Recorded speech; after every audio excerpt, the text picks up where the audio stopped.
Assalamualaikum warahmatullahi wabarakatuh teman-teman.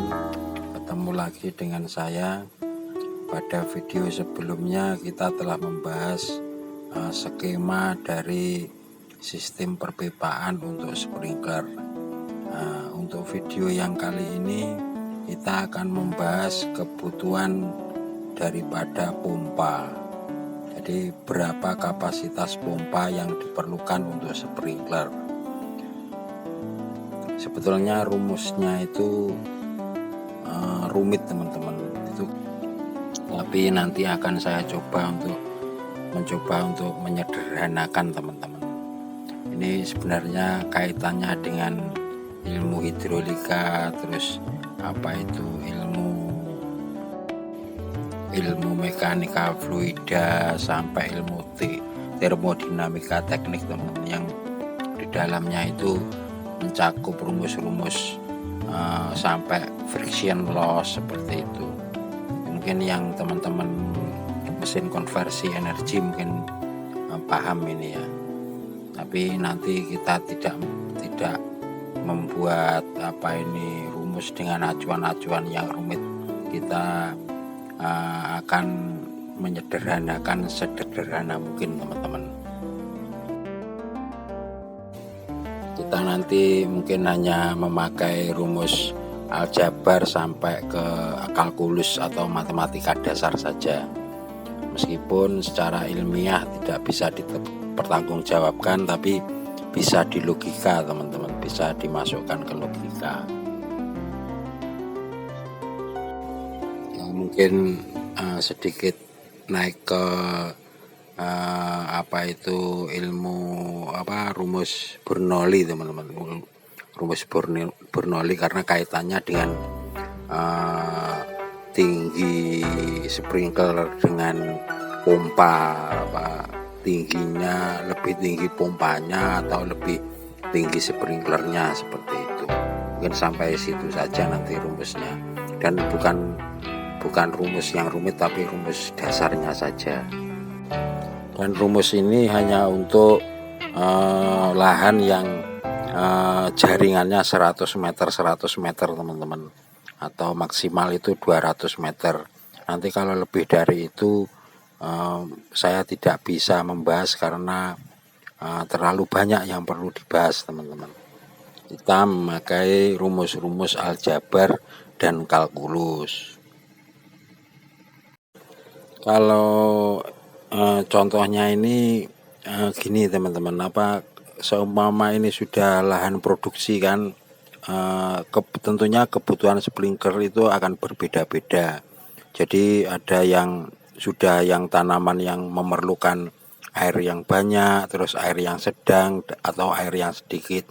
Kalau taman itu misal pohon palem itu membutuhkan air yang banyak, tapi untuk yang kaktus itu air yang sedikit, seperti itu.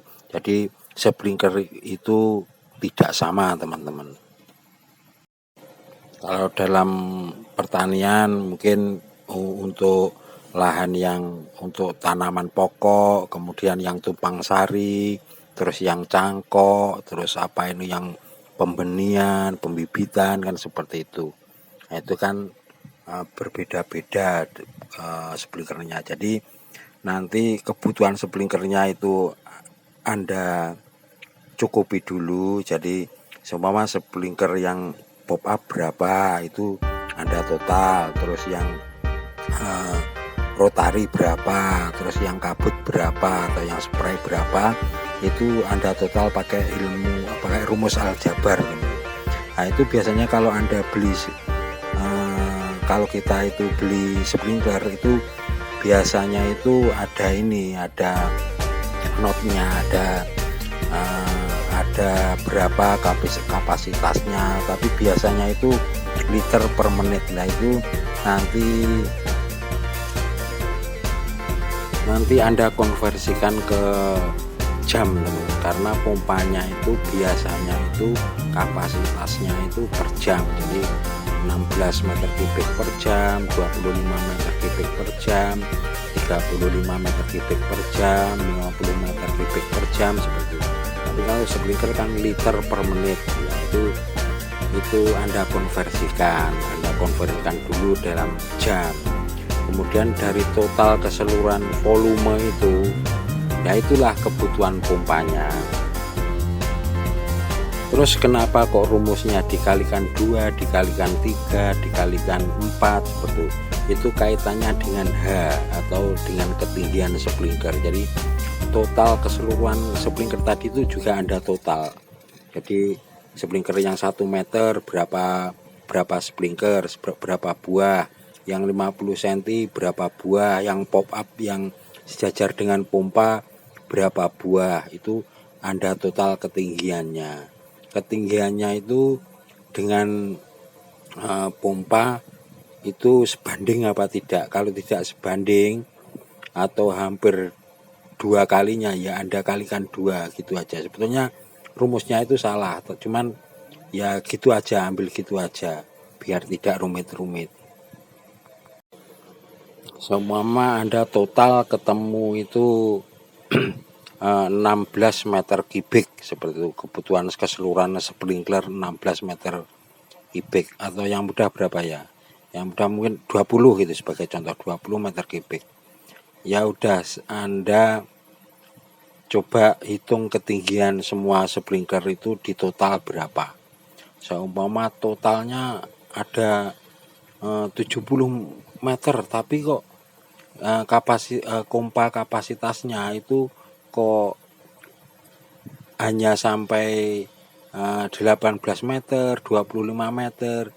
Ya udah, Anda kalikan 2, gitu aja. Jadi sebetulnya Anda menambahkan pompa, tapi tidak perlu menambahkan pompa karena di pasaran itu ada. Jadi Anda menambahkan yang 40 meter kubik. Jadi Anda jangan memakai yang 20 meter kubik. Kalau 20 meter kubik nanti tekanan pada sprinkler itu kurang dan kerjanya tidak maksimal, seperti itu. Atau jangan 30 meter kubik, ambil aja 2 kali lipat gitu, 40 meter kubik, atau 3 kali lipat yang hampir 3 kali lipat, 50 meter kubik. Nanti kalau kelebihan terus tekanannya tinggi bagaimana? Ya lihat video saya yang pertama. Jadi ada sistem untuk dikembalikan. Jadi kalau ternyata lebih mendekati 2 bar, tekanannya itu melebihi 2 bar, itu Anda putar ke kiri. Yang di video pertama saya, yang sebelum video ini, linknya ada di bawah, itu seperti itu. Jadi sistem kerjanya jika kelebihan. Jadi kita itu merancang untuk lebih tapi tidak boros gitu. Merancang lebih tapi tidak boros. Jadi ada yang dikembalikan ke tandon sebagian kecil dari volume itu. Jadi seperti itu yang di video pertama itu. Ya demikian aja share bagaimana merancang sprinkler agar teman-teman mudah, karena sebenarnya ini kalau kuliah itu lama teman-teman, untuk memahami ini sangat lama sekali. Jadi ilmunya sangat rumit. Jadi sebetulnya ini secara ilmiah tidak bisa dipertanggungjawabkan, tapi secara kalkulus itu bisa masuk, karena sebenarnya ilmu itu sama saja, semua itu dikembalikan ke matematika dasar, ke matematika. Jadi misal itu besi per sentimeter per sentimeter itu berapa, mampu menahan beban berapa ton. Kalau luasannya itu dikalikan 2, nanti ketemunya tonasenya juga sama, ya 2 kali lipatnya, hampir sama. Tapi itu bukan ilmu ilmiah itu teman-teman, itu ilmu kalkulasi saja, kalkulus istilahnya itu. Daripada kita merancang tapi tidak ada perencanaan, terus pompanya kebesaran atau pompanya kurang besar, itu kan bolak-balik harus beli, harus menjual, harus jual beli kan itu. Kalau kebesaran itu, kalau tekanannya itu tidak setimbang, itu juga bisa cepat merusak pompa teman-teman. Jadi dengan sistem ini itu di pompa itu bisa lebih awet. Kemudian di sprinklernya sendiri juga kita bisa menentukan tekanan yang diizinkan, seperti itu. Sebetulnya sistem ini hanya dasar, ada sistem di atasnya lagi, cuman kalau dibuat video bisa berseri-seri teman-teman. Ini ada